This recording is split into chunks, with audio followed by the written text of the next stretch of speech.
Let's be honest for a second. You have been lied to about how wealth is built. Not by enemies, not by criminals, by the people who love you most. Your parents told you to study hard.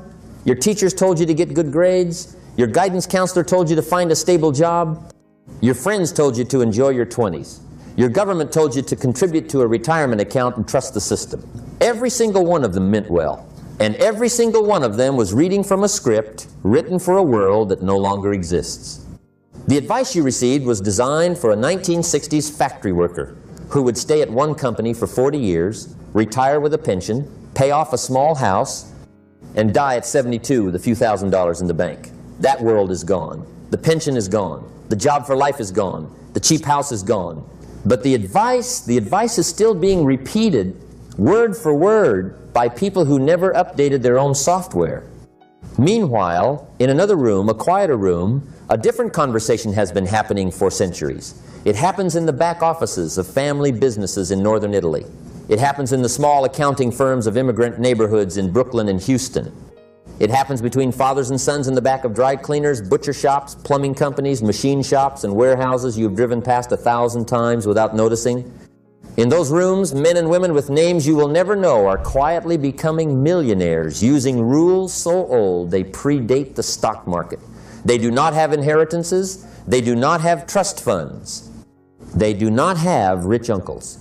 They started exactly where you are right now, sometimes worse, and they got out the same way every self-made person in history has gotten out. There are two sets of rules. The first set is the public rules, the ones in the textbooks. Work hard, save what you can, invest in a diversified index fund, retire at 65 with whatever the math allows. These rules are not wrong, exactly. They are just calibrated to produce one specific outcome: a comfortable but unremarkable middle-class life. If you follow them perfectly for 40 years, with no setbacks, you will retire with enough money to not be a burden on your children. That is the ceiling. That is the prize. Then there is the second set. We call it the ground code. The ground code is the set of rules used by people who started with nothing and refused to die with nothing. It is not taught in any school. It is not printed in any book your library carries. It is passed down quietly between people who have done it to people they believe are willing to do it. While the 99% are waiting to be discovered, the 1% who built it from scratch are busy compounding in obscurity. While the 99% are trying to look successful, the 1% who built it from scratch are willing to look broke for a decade. While the 99% are upgrading their lifestyle, the 1% who built it from scratch are upgrading their assets. I am going to walk you through 6 fundamentals today. Not 7, not 10, 6. Because 6 is the actual number of load-bearing pillars in the architecture, and I am not going to pad the list to make the seminar longer. Warning, some of this is going to make you uncomfortable. It will contradict things you were told by people who love you. It will require you to look at your own life with a colder set of eyes than you may be used to using. If you are not willing to be uncomfortable for the next 20 minutes, this is your moment to leave. For everyone still here, let me tell you how it actually works. Fundamental one, the spread. Every self-made fortune in history begins in the same place. It begins with a gap, not a salary, not a windfall, not an inheritance, a gap, a spread. The simple, uncomfortable, mathematical distance between what you earn and what you spend. The public rule says, increase your income and your wealth will follow. The ground code says, income without a spread is theater. It is sound and motion that produces nothing. A man earning $400,000 a year who spends $400,000 a year is mathematically identical to a man earning $30,000 a year who spends $30,000 a year. They are both producing 0. The only difference is the size of the stage. I want you to understand this because it is the single most expensive idea I will share with you today. The spread is the only thing that builds wealth, not the income, the spread. Most people fail at this not because they cannot earn, but because every increase in income is met instantly by an equal increase in spending. They get a raise, they buy a nicer car, they get a promotion, they move to a bigger apartment, they get a bonus, they take a better vacation. The spread never widens. The treadmill speeds up and they run faster. and they end up in the same place, except now the place is more expensive to leave. The Romans had a word for this. They called it parvum est quod cupido. Small is what desire makes of plenty. A man with desires that grow as fast as his income will die poor in a mansion. Let me give you the math, because the math is the only honest teacher in this room. A person earning $4,000 a month, spending $3,000, saving $1,000, and investing it at 8%, compounded over 40 years, that $1,000 a month becomes $1,000 times 12 times, 1.08, 40 to 1, 0.08, is approximately equal to $3.1 million. $3.1 million. From $1,000 a month, from a person earning $4,000, from a janitor, a teacher, a bus driver, a small-town mechanic. Now take a person earning $20,000 a month, spending $19,500, saving $500, same 40 years, same 8%. That $500 a month becomes about $1.55 million. Half. From someone earning 5 times as much. The first person, the one earning a quarter of the salary, finishes life with twice the fortune. Why? Because the first person had a wider spread. The income was almost irrelevant. The spread was everything. I learned this when I was 24 years old, working at a job I will not name, earning what was then considered a barely survivable salary in a city I could barely afford. I had a friend, I will call him David, who earned roughly 3 times what I did. We worked in the same neighborhood. We ate at the same restaurants. We took the same subway home. David never had any money. Not because he was reckless. He was, by every external measure, responsible. He paid his rent. He paid his bills. He bought his groceries. But every dollar of his income found a corresponding dollar of expense. A nicer apartment, a car he didn't really need, dinners with people who only existed in his life because he paid for the dinners. He had a closet of clothes that cost more than my entire annual wardrobe budget.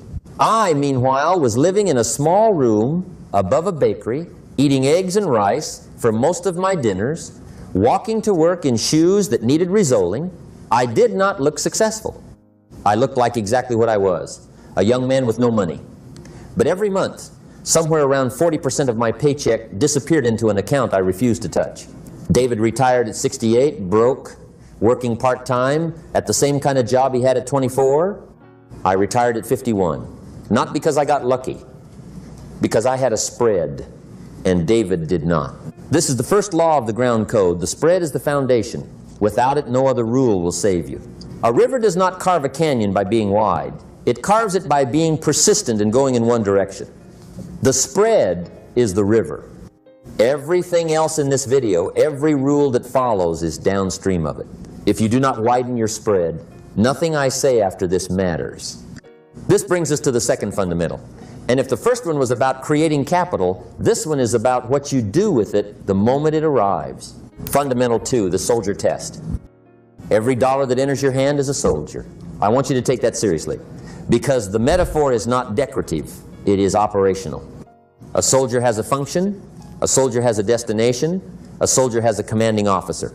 The moment a dollar enters your possession, you become its commanding officer, and you are about to give it an order.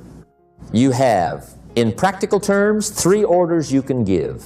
The first order is, die for nothing. You can send the soldier into a transaction that produces no future value, a meal, a drink, a movie ticket, a depreciating object. The soldier walks into the field, exchanges itself for a fleeting experience, and is gone forever. It will never report back. It will never bring a friend. It will never multiply. The second order is, defend a position. You can send the soldier to pay rent, pay a bill, pay for transportation to your job, buy food. The soldier holds a line. It does not advance. It does not retreat. It keeps you alive in your current position so that more soldiers can be recruited next month. This is necessary, but no army wins a war on defense alone. The third order is, go capture more soldiers. You can send the soldier into an asset that produces income or appreciation. A dividend stock, a piece of equity in a small business, a rental property, an index fund, a skill, a book, a course, a tool, anything that, while you sleep, produces another soldier and brings it back into your camp. The public rule says, spend on what makes you happy now. Save what's left, invest the leftovers if you can. The ground code says, invert the order entirely. The first soldier of every paycheck goes to capture more soldiers. Then defense. Then, only if there is anything left, fleeting pleasure. Most people work in reverse, and that is why most people die in defense. There is a phrase economists use that I find clinically useful. They call it paying yourself first. It sounds soft. It sounds like a self-help slogan. It is not. It is a hard reordering of the entire psychology of money. When you receive your paycheck, before you pay your landlord, before you pay your credit card, before you buy your groceries, before you do anything, a fixed percentage is removed from your account and sent into an asset. Not because it is convenient, because it is automatic. Because if you wait until the end of the month to invest, there is never anything to invest, and you will discover this fact every month for 40 years until you retire and wonder where the time went. Let me tell you about a woman I knew named Eleanor. Eleanor cleaned office buildings in downtown Chicago for 37 years. She never earned more than $19 an hour. She raised 2 children, largely on her own. She lived in the same modest apartment for almost her entire working life. When Eleanor died at 74, her estate, which she left split between her children and a small scholarship fund at her local community college, was just over $1.1 million. The accountant handling the estate told me, he asked her son, with genuine confusion, how did a single mother who cleaned offices accumulate this kind of money? The son said, every Friday for 37 years, the moment my mother received her paycheck, the first thing she did, before anything else, was walk to the bank across the street from her bus stop and put $50 into a savings account that she eventually moved into mutual funds.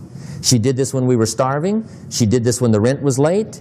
She did this when my sister needed braces. She never broke the rule, not once. $50 a week for 37 years at 8% becomes approximately $50 times 52 times 1.08, 37 to 1, 0.08, is approximately equal to $588,000. The rest came from a small home she bought in her 40s and paid off in her 50s. A janitor, a custodian, a woman whose hands were destroyed by chemical cleaners. She died with $1 million and a scholarship fund in her name because she understood, at a level most professors never reach, that the first soldier of every paycheck must be sent to capture more soldiers. This is what the wealthy mean when they talk about paying yourself first. They do not mean buying yourself a treat. They mean recruiting an army that will eventually fight your wars for you. Think of it like a beehive. A young hive is starving. The first bees do not produce enough honey for the hive to survive the winter. So what do bees do? They store, they reinvest.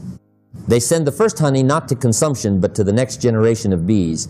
Years later, the hive produces so much honey that the beekeeper can extract pounds of it without the colony noticing. You are running a hive of one. The first decade is starvation. Every dollar consumed is a dollar that cannot raise the next generation of dollars. Every dollar invested is a worker bee that will, in time, produce more workers. That is the second law of the ground code. The order in which you spend your money matters more than the amount you spend. The third fundamental is the one most people will never accept. Because to accept it, they must look at the calendar of their own life with a brutal honesty most adults have spent decades avoiding. Fundamental 3, the compounding decade. There is a specific period in every wealthy life that the wealthy do not talk about publicly, because it sounds discouraging. It is called the dead decade. The first 10 years of serious capital accumulation produce almost nothing visible. You save, you invest, you restrain yourself. And at the end of year 10, you look at your account, and the number is, by the standards of any aspirational Instagram post, pathetic. You are still poor. You are still in the same apartment. You are still driving the same car. You have nothing to show for 10 years of discipline. Most people quit here. This is the great filter. This is the wall. This is the moment where the public rule and the ground code separate forever. The public rule says, if it isn't working, change strategy. Try something faster. Try crypto. Try day trading. Try real estate flipping. Try a side hustle. Try anything that promises to compress the timeline. The ground code says, do nothing. Stay the course. The first decade is supposed to be slow. Compounding is backloaded. The function is nonlinear. You are not failing, you are simply early in a curve that does not bend until year 15. Let me show you the math, because the math is what kills the impatience. A person who saves and invests $1,000 per month at 8% compounded. After year 5, about $73,000. After year 10, about $182,000. After year 15, about $345,000. After year 20, about $589,000. After year 25, about $948,000. After year 30, about $1,490,000. After year 35, about $2,290,000. After year 40, about $3,490,000. Look at that curve. Look carefully. The first 10 years produce $182,000. The last 10 years produce roughly $2 million. Same monthly contribution, same return rate. The difference between year 10 and year 40 is not linear, it is exponential. The bulk of the wealth, the part that changes your family's destiny, arrives at the very end in a torrent that feels almost unfair to the person who lived through the first decade. This is what Einstein meant when he called compounding the eighth wonder of the world. The wonder is not that money grows. The wonder is when it grows. It grows late. It grows quietly for a long time, and then it grows in a way that breaks every linear intuition the human brain was built with. Think of bamboo. A bamboo seed is planted for 4 years, you water it, you tend to it, you protect it from frost, and for 4 years almost nothing happens above the soil. A tiny shoot, a few leaves. A casual observer would say the seed failed. Then, in the 5th year, the bamboo grows 90 feet in 6 weeks. What was happening in the soil for those 4 years? It was building roots. A root system so deep, so wide, so structurally sound that when the explosion of growth finally came, the plant could support its own height. Without the 4 years of invisible work, the bamboo would shoot up and collapse under its own weight. Your dead decade is the root system. You are not failing, you are rooting. I will tell you plainly that I almost quit in year 7. I had been saving aggressively for 7 years, and I had a number in my account that, when I converted it to a per-month equivalent of effort, made me feel like a fool. Friends of mine who had spent the same 7 years buying expensive cars and going on vacations seemed by every visible measure to be living better lives than I was. They had pictures, they had stories, they had houses they had partly paid for and partly leveraged. I had a number in a screen. What stopped me from quitting was a conversation with a man, older, retired, who I met by accident at a coffee shop. He looked at my situation and said something I have never forgotten. He said, "The first 10 years are tuition. You are paying for the right to compound. The actual wealth comes in the second 20 years. The people who quit in year 7 do not understand that they were almost done with the painful part." That sentence saved my life. Not figuratively, literally. Because had I quit in year 7, I would be a different man today, with a different ending. Charles Darwin observed something in nature that applies here precisely. He wrote that, "It is not the strongest of the species that survives, nor the most intelligent. It is the one most adaptable to change." I would add a corollary. In finance, it is not the smartest nor the highest earning. It is the one most adaptable to boredom. The dead decade is boring. There is no other way to describe it. You will be tested by boredom in a way you have never been tested before, because boredom does not feel like an enemy. It feels like a question.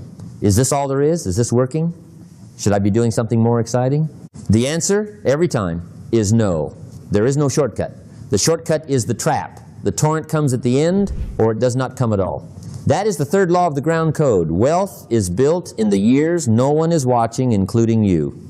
The fourth fundamental is where most self-made fortunes are actually located. It is not glamorous. It is not the part the financial press writes about. But every person I know who built real wealth from nothing built it through this single mechanism, fundamental for the skill stack. I want to share with you the most uncomfortable truth in this entire video. Saving alone will not make you wealthy.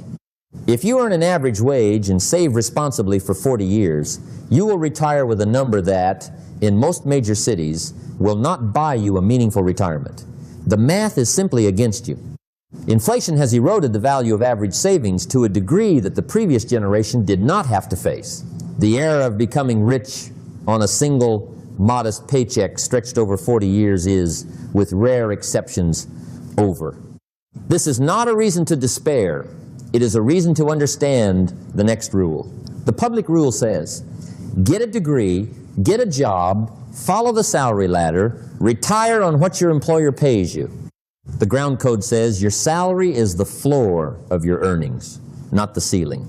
The wealth is not in the salary. The wealth is in the skill stack you build outside the job that the salary makes possible. Let me explain what I mean by a skill stack, because this term is often misused. A skill stack is a deliberately assembled set of 3 or 4 complementary capabilities that, when combined, place you in a category of one, not a category of the best, but a category of the only. Most wealthy people are not the best at any single thing. They are the only person standing at a particular intersection of multiple things. A doctor's not rich. A doctor who can also write clearly, who also understands business, who also has a reputation in a specific niche that doctor builds an empire. An engineer's not rich. An engineer who also understands marketing, who also has the discipline to sell directly to customers, who also writes simple software, that engineer launches a company. A barber's not rich. A barber who learns accounting, who learns how to manage 3 other barbers, who learns how to negotiate a commercial lease that barber owns 3 shops. The wealth lives at the intersection, not at the peak. Scott Adams, the cartoonist, articulated this clearly.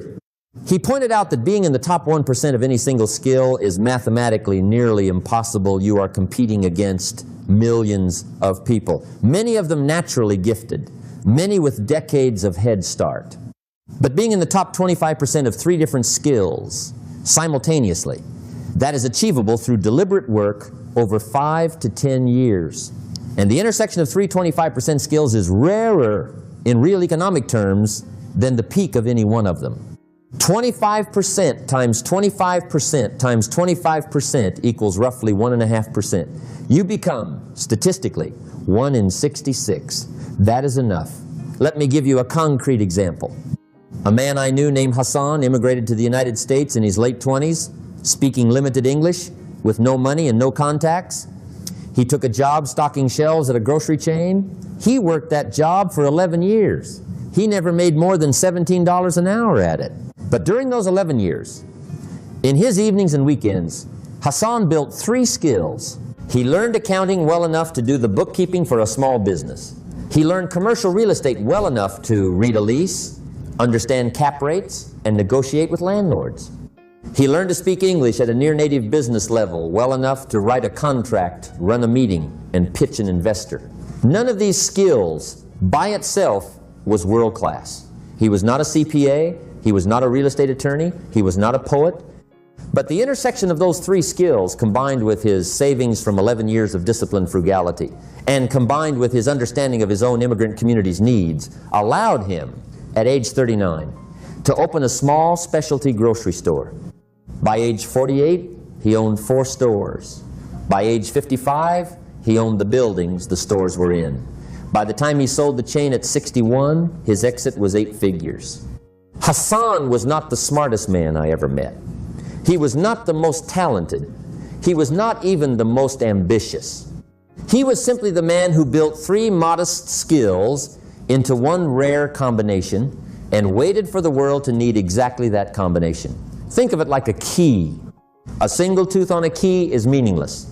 A second tooth by itself is meaningless. A third tooth alone opens nothing. But a key is not 3 teeth. It is the specific arrangement of 3 teeth in a particular order. That arrangement is what opens a door no other key can open. Your skill stack is your key. Most people are walking around with 1 tooth, hoping it will fit some lock somewhere. The wealthy walked into a hardware store at 25 and started cutting teeth deliberately, knowing that none of them would matter alone, but that all of them together would eventually open a specific door. This requires patience. Again, this requires the dead decade. You will not be rewarded for skill 3 until you have skills 1 and 2 locked in. You will look for years like a person with hobbies. You will be told you are unfocused. You will be told to specialize. You will be told to pick a lane. Ignore them. Specialization is for employees. Combination is for owners. That is the fourth law of the ground code. Do not try to be the best at one thing. Become the only person at the intersection of three. The fifth fundamental is, in some ways, the protective wall around everything you build. Without it, every other rule fails. With it, you become almost impossible to defeat. Fundamental 5, the lifestyle freeze. I am going to tell you the single behavior that separates the people who build wealth from the people who only earn it. It is called the lifestyle freeze. The freeze is the deliberate decision made in advance to hold your standard of living constant for a defined period of time, usually 10 to 15 years, regardless of how much your income increases during that period. The public rule says you deserve to enjoy the fruits of your labor. As your income grows, your lifestyle should grow with it. This is what work is for. This is what success means. The ground code says every dollar of lifestyle inflation is a dollar permanently subtracted from your future freedom. It is not a celebration. It is a tax on the version of you who would have been free in 20 years. I want you to understand a phrase from psychology called the hedonic treadmill. It was studied seriously in the 1970s by researchers who wanted to understand why people who win lotteries return to their baseline happiness within 2 years. What they found was startling. Human beings have an internal thermostat for pleasure. We adapt to whatever standard of living we currently have. The new car becomes normal. The bigger apartment becomes normal. The expensive restaurants become normal. Within 24 months, you are no happier in the upgraded life than you were in the previous one. But the upgraded life now costs you twice as much to maintain. And here is the cruelty: you cannot easily downgrade, because the brain registers a downgrade as a loss, not a return to baseline. The thermostat is asymmetric. Going up feels neutral. Going down feels like grief. This means lifestyle inflation is a one-way ratchet. It only goes one direction. Once you go from a $40,000 car to an $80,000 car, you cannot easily go back.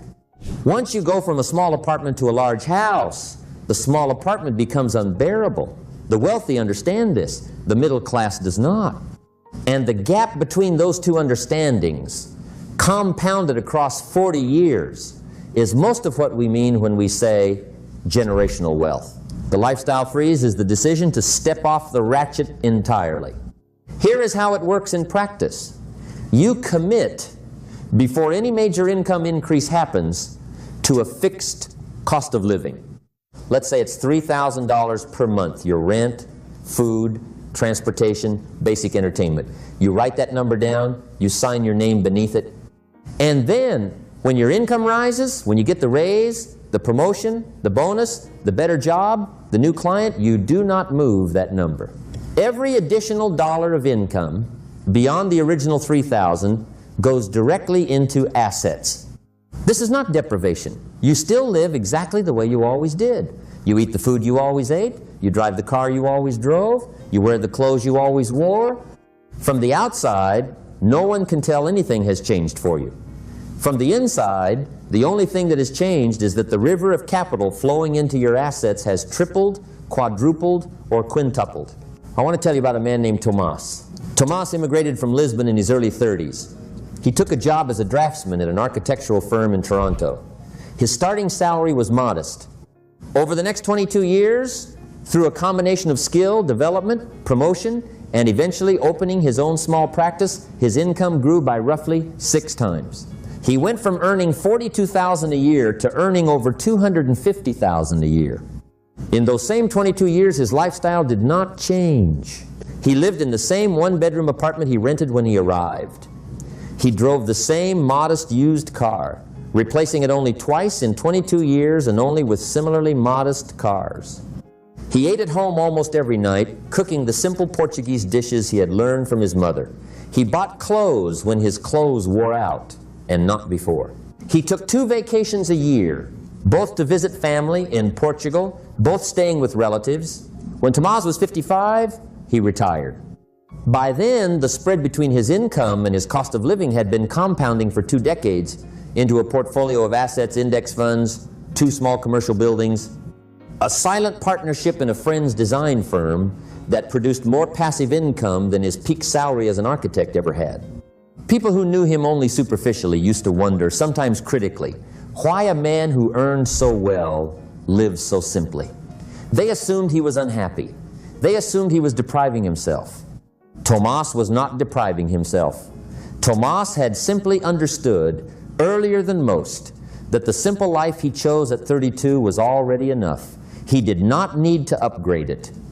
The upgrade would not have made him happier. The upgrade would only have stolen from his future freedom.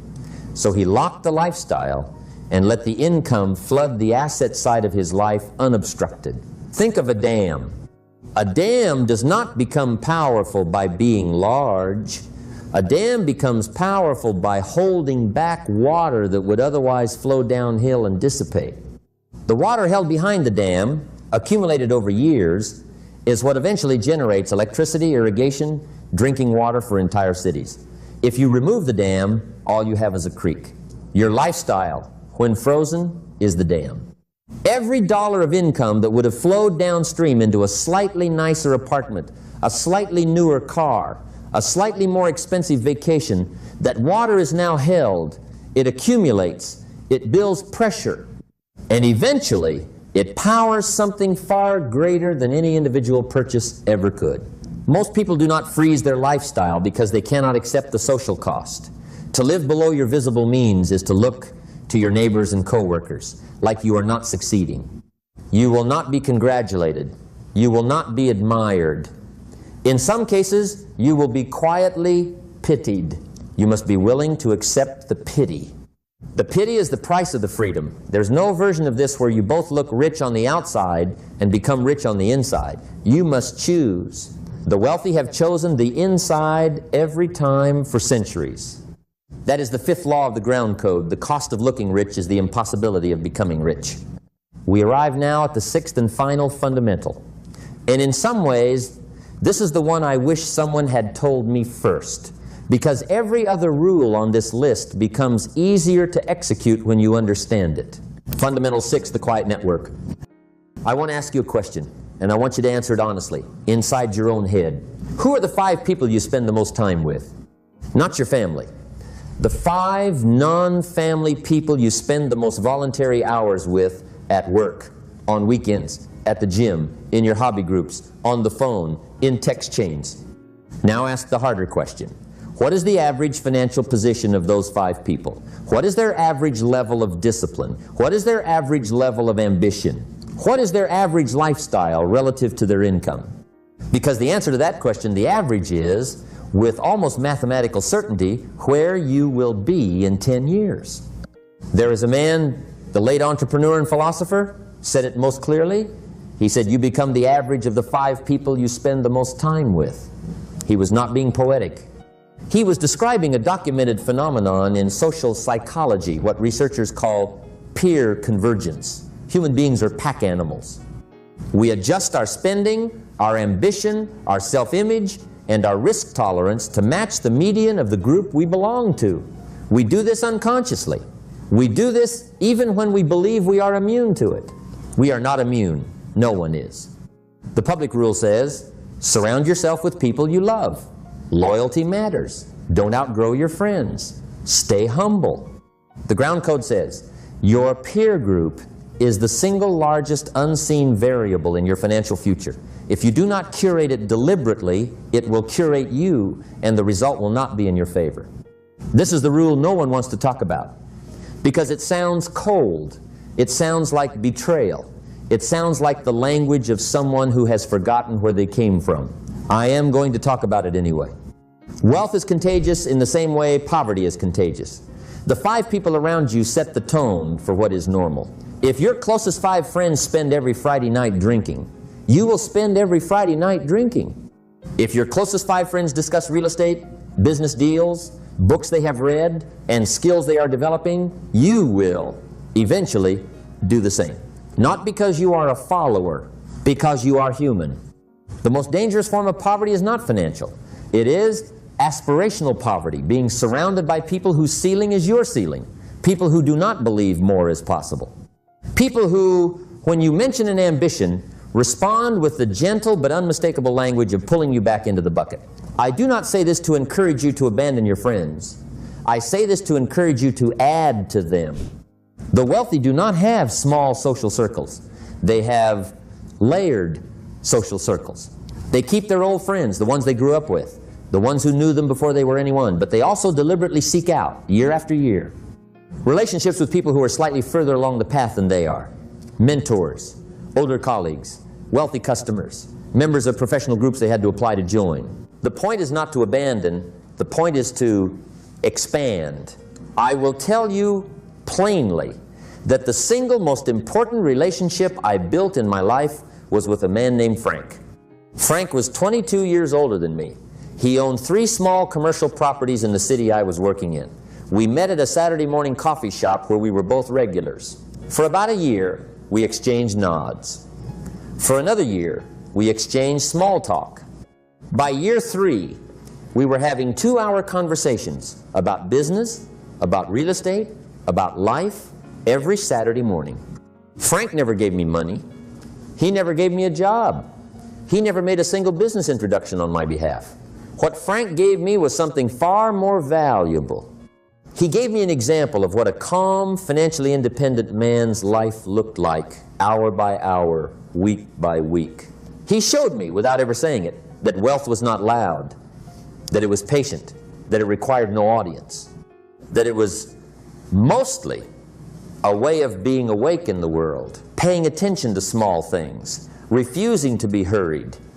By being around Frank for 3 or 4 hours a week for nearly a decade, my entire internal definition of what was possible and what was normal quietly shifted. I did not realize until many years later that Frank was, in his own way, performing one of the oldest functions in human history. He was an elder. He was raising me in a way my own circumstances never could. Find your Frank. You do not need many. You do not need a network of hundreds. You need 1 or 2 people, slightly older, slightly further along, who will sit across from you regularly and let their reality become a possibility in your mind. There is an old proverb attributed variously to Africa, to Asia, to ancient Greece, which usually means it has been independently rediscovered by every civilization that ever produced wisdom. The proverb is, if you want to walk fast, walk alone. If you want to walk far, walk with others. Wealth from nothing is a long walk. You will not finish it alone. You will need others, but you must choose those others with an intentionality that the average person never applies to anything in their life. Think of a tree. A tree planted in a forest of other strong trees grows tall and straight. It must, in order to compete for sunlight. A tree planted alone in an open field grows wide and crooked because it has no competitors forcing it upward. The forest is not a competition. The tree must escape. The forest is the condition the tree requires in order to reach its full height. Your peer group is your forest. If your forest is short, you will be short. If your forest is tall, you will be forced upward by the simple geometry of survival. That is the 6th law of the ground code. You do not become wealthy. You become someone surrounded by wealth, and wealth follows. Step back with me now. I want you to see all 6 together, because they are not 6 rules. They are one architecture. The spread, the foundation. The soldier test, the order of operations. The compounding decade, the patience to let math work. The skill stack, the income engine. The lifestyle freeze, the protective wall. The quiet network, the elevation force. Look at that list. Read it twice. Notice that not one of these fundamentals is about a particular investment. Not a single one tells you which stock to buy, which fund to pick, which industry to enter, which side hustle is going to make you rich next quarter. This is deliberate. The financial press will tell you that wealth is about the right vehicle, the right asset class, the right timing, the right tip. And it will tell you this every single day for the rest of your working life, because telling you that sells advertising and keeps you watching. The ground code says something different. It says the vehicle barely matters. The compounding rate barely matters. The asset class barely matters. Within a reasonable range. What matters, what actually determines whether you finish your life with wealth or without it, is whether you executed these 6 fundamentals consistently for 40 years or whether you did not. 6 fundamentals, 40 years, that is the entire game. Most people will hear this and feel relieved briefly. That's it? Just those 6 things? I can do that. And then, within 48 hours, they will be back on a finance website looking for a stock tip. This is the great paradox of wealth building. It is conceptually simple enough to fit on a single page. And it is behaviorally so demanding that fewer than 1 in 50 people who hear it will ever execute it. Out of every 100 people who finish this video, 98 will agree with everything I have said, share it with a friend, feel briefly inspired, and then return entirely to the patterns of their previous life within 72 hours. 2 of you will actually change something. Maybe 1 of you will change everything. I do not know which one of you it is. Neither do you. Yet, but I want to give you a tool before this ends that will tell you within the next 30 days whether you are the 1 or the 98. I want you to do something tonight. Not in a week. Not when things settle down. Not when you have more money. Tonight, take a piece of paper. A real one. Not a phone. Not a note app. A physical piece of paper. Right at the top, the 30-day contract. Beneath it, write 3 lines. Line 1. The first soldier of every dollar I receive in the next 30 days will be sent to capture more soldiers before any other order is given. Beneath it, write the percentage of every paycheck you will commit to investing automatically. Even if it is 2%, even if it is 5%, the number does not matter. The act of committing it in writing matters. Line 2. I will not increase my standard of living for the next 30 days, regardless of any income I receive. If you get a bonus, a raise, a side payment, a gift, every cent goes to the asset side, the lifestyle does not change. Not even by 1 dinner. Line 3. I will spend at least 1 hour this week in the presence of someone whose financial life I want to learn from. This can be a coffee with someone older, a long conversation with a relative, a book by an author who built it from nothing. The form does not matter. The deliberate exposure matters. Sign your name at the bottom. Date it. Put it somewhere. You will see it every morning when you wake up. Tape it to your bathroom mirror. Tape it to the inside of your front door. Tape it inside the cover of the book you are currently reading. Somewhere it cannot be ignored. In 30 days, return to the page. Look at it honestly. Did you do all 3 things? Did you do 2 of them? Did you do none of them? The answer to that question is the answer to whether you will be wealthy. Not the answer to whether you understood this video. Not the answer to whether you agreed with it. The answer to whether you, in the silent privacy of your own daily decisions, were willing to do the small, boring, unglamorous things that build everything that lasts. The wealthy are not smarter than you. They are not luckier than you. They are not, in most cases, more talented than you. They simply did the boring things on the boring days for the boring decades, while you and I were waiting for something more exciting to come along. Nothing more exciting is coming. This is it. This is the whole thing. 6 fundamentals, 40 years, executed in silence by a person willing to look ordinary, while quietly becoming, by the end of their life, the wealthiest person in the room. The room you are sitting in right now contains everything you need to begin. The paper, the pen, the next paycheck, the next decision, the next conversation. The market does not know your name. It does not care about your past. It does not care about your degree, your accent, your starting point, your mistakes, your late start. It only rewards the spread, the patience, and the discipline to repeat both for longer than anyone you know is willing to. Go widen the spread. Go capture your soldiers. Begin.